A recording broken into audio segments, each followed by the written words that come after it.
Hello students, today we are going to learn a new topic that is money which is very much important for all of us. हम सब के लिए money पैसे बहुत ज़्यादा important होते हैं। आप अगर आपके लिए पेंसिल या इरेजर खरीदने के लिए शॉप पर गए तो आपको पहले उन्हें क्या देना होता है? पैसे, फिर वो आपको चीज़ें देते हैं, है ना। मतलब मनी हमें बहुत ज़रूरी है। अगर हमें कुछ लेना है, एक्सचेंज करना है, तो उसके लिए हम जब शॉपकीपर को पैसे देते हैं तब वो हमें उसके बदले में हमें जो चाहिए वो चीजें देता है। उसे करेंसी कहते हैं। तो इंडिया की जो करेंसी है वो है नोट्स और कॉइन्स, ये दोनों हैं। ठीक है, हमारे पास 5, 10, 20, 50, 100, 200, 500, 2000 सभी की नोट्स अवेलेबल है इंडिया में, और 1, 2, 5, 10 के कॉइन्स अवेलेबल है। ठीक है, तो यहाँ आप लोगों को दिख रहा होगा कि मैंने आप लोगों के सामने ये कुछ कॉइन्स रखे हैं और ये कुछ नोट्स हैं। मेरे पास जितनी नोट थी वो मैं भी आपको दिखा रही हूँ। ठीक है, आप लोग अपने घर पे, और 5 और 2 की भी नोट होती है, ठीक है, और 2000 की भी होती है, वो भी नोट्स आप देख सकते हो। तो ये है नोट्स, इन्हें हम कहेंगे नोट्स, और ये है कॉइन्स। ठीक है, डिफरेंस समझ लो, ये भी करेंसी है और ये भी करेंसी है इंडिया में, इसे कहते हैं नोट्स। इन्हें सबको हम क्या कहेंगे? नोट्स। और ये है हमारे कॉइन्स। ठीक है, हम एक काम करते हैं, एक एक करके समझते हैं। सबसे पहले तो देखो, ये जो नोट है मेरे पास, अभी हम कॉइन्स को अलग रख देते हैं। ये देखो, आपको दिख रहा होगा ये कौन से, कितने रुपीस की नोट है? गुड, ये है 10 रुपी नोट। फिर ये है 20 rupee. Good, then this is a 50 rupee note.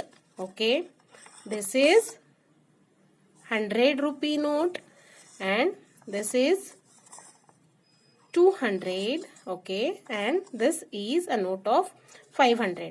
अब हमें कैसे पता चलता है कि ये ओके है ना? कोई नकली नोट्स बना लेगा तो इसके लिए देखो बेटा, आप लोग थोड़ा सा ध्यान से देखोगे तो ये नोट पर यहाँ आपको कुछ लिखा हुआ मिलेगा। आप अपनी अपनी नोट निकाल लीजिए और पढ़ने की कोशिश कीजिए। यहाँ लिखा होता है, देखो, मैं धारक को 500 रुपए अदा करने का वचन देता हूँ। नीचे गवर्नर का नाम लिखा हुआ होता है, जैसे इसमें लिखा है रविकांत दास गवर्नर, और इसमें इंग्लिश में भी वही लिखा है, I promise to pay the bearer the sum of 500 rupees. और यहाँ उनकी साइन होती है गवर्नर की, तभी ये नोट मान्य होता है। ठीक है ना, आप लोगों को दिख रहा होगा। सभी अपने अपने घर में जो नोट्स होंगी उसमें आप पढ़ने की कोशिश कीजिए। उसमें हर नोट पर, इस पर भी है, आप कोई भी नोट उठा लीजिए। देखो, इस नोट पर भी मैं थोड़ा सा आपके क्लोज लाने की कोशिश करती हूँ, अगर आपको क्लियरली दिख रहा होगा तो देखिए, यहाँ लिखा हुआ है कि मैं आपको 100 रुपए अदा करने का वचन देता हूँ। ऐसे हर नोट पर आपको जितने की नोट है उतने ही रुपए यहाँ लिखे हुए मिलेंगे, और नीचे आपको गवर्नर की साइन भी मिलेगी।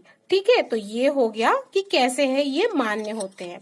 ये हो गए नोट। ठीक है, फिर ये जो हमारे कॉइन्स है, देखो, कॉइन्स पर लिखा है 1 रुपी कॉइन, ये 10 rupee coin, this is 2 rupee, this is 5 रुपी। और हर जो कॉइन है उसके पीछे आपको मिलेगा हमारा नेशनल एम्ब्लेम। सब पर है प्रिंट, उस पे अंकित है, नेशनल एम्ब्लेम है। देखो, ये यहाँ पर भी हर कॉइन के पीछे आपको इंडिया का नेशनल एम्ब्लेम मिलेगा, और इंडिया, भारत ऐसा लिखा हुआ भी मिलेगा। और वो कॉइन जिस ईयर में बना है उस ईयर का उस पे डला है। देखो, ये 2011 लिखा है, इसमें 2009 लिखा है। आप अपने कॉइन, आपके पास जो कॉइन होंगे उसके पीछे भी देख सकते हैं। ठीक है, तो ये हो गया। अब लिखते कैसे है या डिनोट कैसे करते हैं ये देखो, तो ये है रुपीस को डिनोट करने का साइन। ठीक है, ऐसे हम डिनोट करते हैं, रुपीस 20। ठीक, और पैसों को डिनोट करते हैं पी से। ठीक है, पैसे 50 पैसे और 65 पैसे, जैसे भी हमें पैसों को डिनोट करना है तो वो करते हैं पी से। रुपीस को डिनोट करना होता है तो वो करते हैं हम इस चिन्ह से, ऐसा आपको लिखना है, और उस पे ये हो गया रुपीस, ये रुपीस का साइन है, और पी ये पैसे। ठीक है, 50 पैसे है ये, ठीक, 50 रुपीस नहीं है। और एक आपको क्लियर कर देती हूं मैं कि ये जो आपको ये देखो 1 रुपी कॉइन है मेरे पास, ये 1 रुपी कॉइन मीन्स होते हैं 100 पैसे। 100 पैसे से बनता है हमारा 1 रुपी कॉइन। ठीक है, अभी तो जो करेंसी है जैसे 1 पैसे 2 पैसे ये सब बंद हो चुके हैं, अभी सिर्फ 50 पैसे आपको कहीं मिलेंगे देखने में। ठीक है, 250 पैसे अगर होते हैं तो वो उसे 1 रुपी हम मानेंगे। मीन्स 100 पैसे मिलकर बनता है 1 रुपी।